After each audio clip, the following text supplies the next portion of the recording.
Gentlemen, good morning. Welcome. Thank you for your service. Let's start with the topic that is much in the news, which is Iran. Mr. Secretary, in your judgment, what would be the national security implications for the United States if Iran were to acquire nuclear weapons?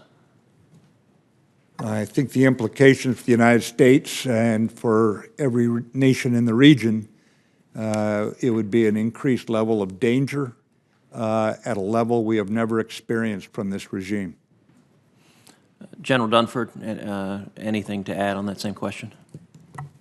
No, I think the Secretary captured that, Senator. I mean, given the behavior of Iran and how difficult it is to deal with all the other challenges they present, certainly the possession of a nuclear weapon would be of great concern. Let's shift to another topic. Let's shift to space. General Dunford, you've acknowledged that, quote, unlike previous eras when space was considered a benign and unchallenged environment, space is now a contested domain.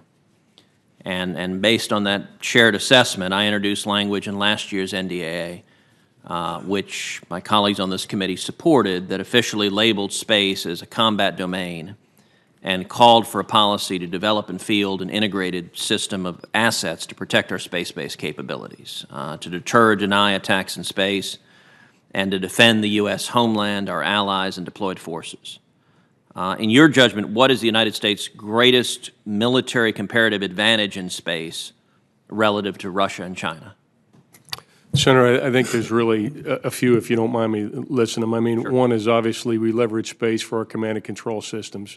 We leverage it for navigation, and that also includes our ability to deliver precision munitions. And the other area that we leverage it for is intelligence, surveillance, and reconnaissance. So, for example, when North Korea was doing testing, just to put a finer point on it, the first indicators we had that there was a missile test came from our space-based assets. So we really do have we do leverage space for some of the core capabilities of the department. And what are our greatest vulnerabilities in space, and what are we doing and should we be doing to mitigate those vulnerabilities? Well, what we see with China, Russia, and to some degree some other countries, they develop the ability to jam our systems. They develop the ability to laze or blind our systems. Are some of the biggest challenges. And then one that was referred to earlier is we've got a lot of space junk out there that puts at risk our targets, and as that increases, that becomes a greater threat as well. So those would be the three that I would highlight. Let me shift to a related topic, which is missile defense. In the last decade, near-peer competitors like Russia and China have been able to rapidly test and field technologies that have given them the edge in hypersonic flight. These hypersonic weapon systems can be launched and flown in methods traditionally associated with ballistic missiles.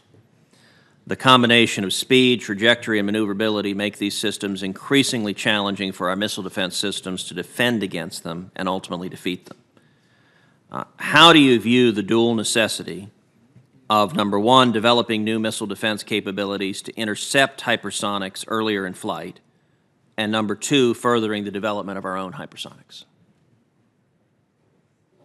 Sir, the reorganization of acquisition technology and logistics now has someone focused on these areas. Mike Griffin's with a NASA Lincoln Labs background. Hypersonics is the number one priority, both having them for ourselves, excuse me, it's been a long morning, but also the defense against them. We can go into a classified briefing for you, sir, about where we're going with it. But I would just register that it's our number one priority in the developing technology. Well, and obviously, please let this committee know what else we need to be doing to assist in that.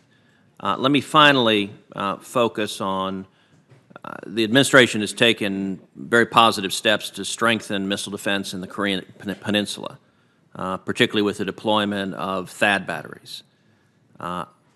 Even so, the capability is calibrated for ballistic missiles and is ill-equipped to defend against conventional threats like rockets, artillery, mortars, of which North Korea has stockpiled a staggering level, both to hold Seoul hostage and also to target capabilities like THAAD.